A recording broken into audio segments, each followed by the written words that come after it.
নবীরে যারা গালি দেয় তাদেরকে তোমরা ফাঁসি দিতে পারো না, নবীরে যারা গালি দিল তাদেরকে মারার কারণে ওই আশিক রাসূলদেরকে ফাঁসি দিবা।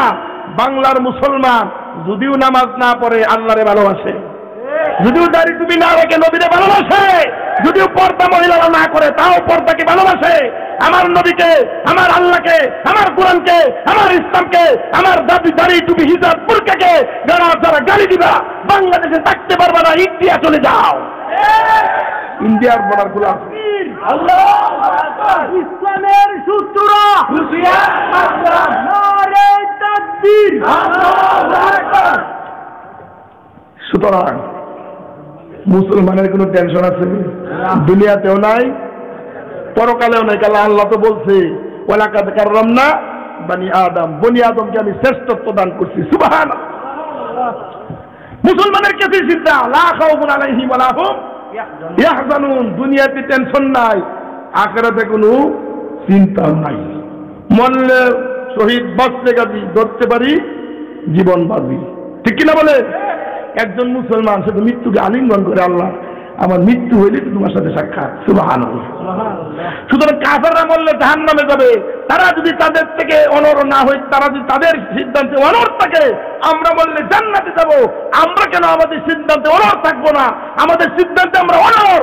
বাংলার জমিনে অলিতে গলিতে কোনো মূর্তি ভাস্কর্য আমরা দেখতে চাই না, ঠিক কিনা বলেন? এটা মুসলমানের দেশ, এটা গৌর গোবিন্দর দেশ, এটা শাহজালালের দেশ, এটা মুফতি আমিনীর দেশ, এটা শাহেকে বালিয়ার দেশ, এটা আল্লামা আজিজুল হক সাহেবের দেশ, এটা শফি সাহেবের দেশ, এটা হাজী শরীয়তুল্লাহর দেশ, এটা বাইজিদ বুস্তামির দেশ, এটা খান জাহানালীর দেশ। এই দেশ মুফতি আমিনীর দেশ, আল্লামা মামুনুল হক সাহেবের দেশ, বাবুনগরীর দেশ, চরমোনাই ফজলুল করিমের দেশ, এটা টঙ্গী ইজতেমা তাবলীগের দেশ, এটা বঙ্গবন্ধুর দেশ। যে বঙ্গবন্ধু বলেছিল দেশ স্বাধীন করেছি, করব, জীবন দিছি, দিব, জেল কাটছি, কাটবো, তবু এই দেশের মানুষকে মুক্ত করে ছাড়বো ইনশাআল্লাহ। ইনশাআল্লাহ বলছিল। কি বলছিল? ইনশাআল্লাহ। এবং বলছিল দেখি চুরের শক্তি বেশি না ইমানদারের শক্তি বেশি।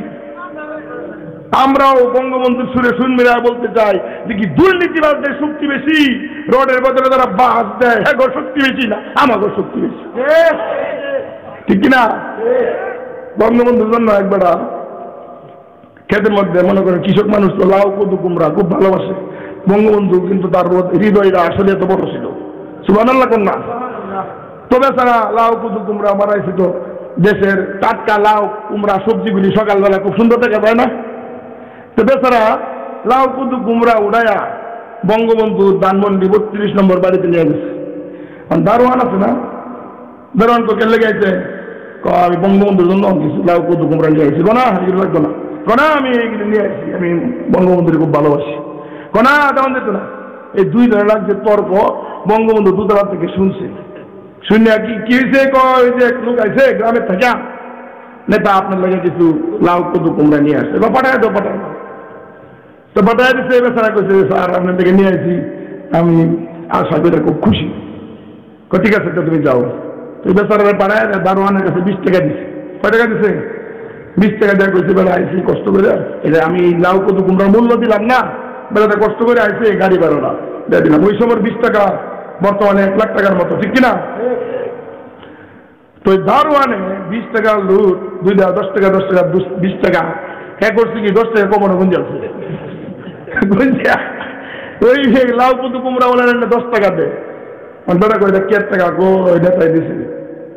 আমি কি এটি বিক্রি করতে আনছি? আমি নেতার লাগে আনছি, বিক্রি করলে কি বাজারে বিক্রি করতে পারি না?